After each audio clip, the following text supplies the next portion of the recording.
சமீபத்தில் ஏவப்பட்ட PSLV C60 rocket. PSLV இந்தியாவுடைய நம்பிக்கை நட்சத்திரம். ஏன்னா GSLV அனுப்பிச்சோம்னா போகுமா போகாதான்னு ஒரு பயத்திலே இருப்போம். PSLV கரெக்டாக கொண்டு போய் கச்சிதமாக சேட்டலைட்டை விட்டுட்டு வந்துடும். So polar satellite launch vehicle C60 வந்து எப்போ லான்ச் பண்ணோம்னு பார்த்தோம்னா 30/12/2024 டிசம்பர் 30 லான்ச் பண்ணோம். இதில் நம்ம ஒரு டெக்னாலஜியை வந்து எக்ஸ்பெரிமெண்ட் பண்ணியிருக்கோம். என்ன டெக்னாலஜின்னு பார்த்தீங்கன்னா ஸ்பேடெக்ஸ், ஸ்பேஸ் டாக்கிங் எக்ஸ்பெரிமெண்ட் அப்படின்னு சொல்லி ஒன்று பண்ணியிருக்கிறோம். இஸ்ரோவோட ராக்கெட்டு. இஸ்ரோங்கிறது உங்களுக்கு நல்லா தெரிஞ்சிருக்கும். 1969 லான்ச் பண்ணது. அடுத்து 24 ஆய்வுக்கருவிகள் பேலோட்ஸ் வந்து இதில் போயிருக்கு. அந்த PSLV C60ல் 24 பேலோட்ஸ் வந்து அனுப்பிச்சிருக்கோம்.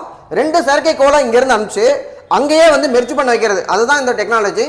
சேசர் டார்கெட் அப்படின்னு சொல்லி 2 சேட்டலைட் அனுப்பிச்சோம்.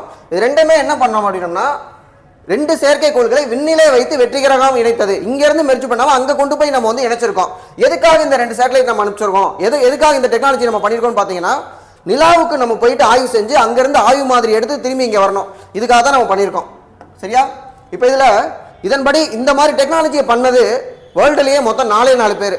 முதல்ல யாருன்னு பார்த்தோம்னா US, அதுக்கப்புறம் ரஷ்யா. இந்த 2 பேர்ல யாராவது ஒருத்தர் பண்ணா திரும்பி இன்னொருத்தர் பண்ணிடுவாங்க. US ரஷ்யாவும், அப்புறம் பங்காளி சைனா இருக்காரு, சைனாவும் பண்ணிட்டாங்க. 4ஆவதா நம்ம தான் வந்து பண்ணியிருக்கோம். இந்த டெக்னாலஜியை எக்ஸ்பெரிமெண்ட் பண்ணியிருக்கோம். இதை பண்றதுனால நமக்கு என்ன அப்படின்னு பார்த்தோம்னா 2035 ஒரு இலக்கு வச்சிருக்கோம்.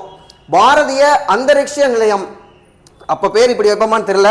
சரியா? என்னன்னா ஸ்பேஸ் ஸ்டேஷன், இந்தியாவுடைய space station, international space station சொல்லி சர்வதேச விண்வெளி நிலையம் இருக்கு. மேல இருக்கும், ஒரு 400 கிலோமீட்டர் உயரத்தில் இருக்கும். அப்பப்போ போயிட்டு வருவாங்க. இதுல நம்ம இந்தியாவுக்கு ஒரு ஸ்டேஷன் ஆரம்பிக்கணும் அப்படிங்கிறது 2035 இலக்கா வச்சிருக்கோம். இன்னொன்று 2040 நிலாவுக்கு மனிதன் அனுப்பணும். இப்போ ககன்யான ஒரு திட்டம் இருக்கு, அடிக்கடி கேள்வியில் கேட்பாங்க. ககன்யான பொறுத்த வரைக்கும் ஒரு 400 கிலோமீட்டர் மேலே கூட்டு போயிட்டு கீழே கூட்டு வந்துருவோம். நிலாவுக்கு போகணும் அப்படி ரொம்ப தூரம் இல்லையா? நிலாவுக்கு போற டார்கெட்டை 2040 வச்சிருக்கோம். அப்போ இந்த மாதிரி டெக்னாலஜிலாம் நமக்கு இருந்தா, ஸ்பேடெக்ஸ் மாதிரி டெக்னாலஜி இருந்தா தான் நிலாவுக்குலாம் நம்ம போயிட்டு வர முடியும். இப்போ இஸ்ரோவோட chairman, current chairman, 11th appointment chairman யாரு, அவர் எந்த மாவட்டம் அப்படிங்கிறத கமெண்ட்ல போடுங்க. தேங்க்யூ.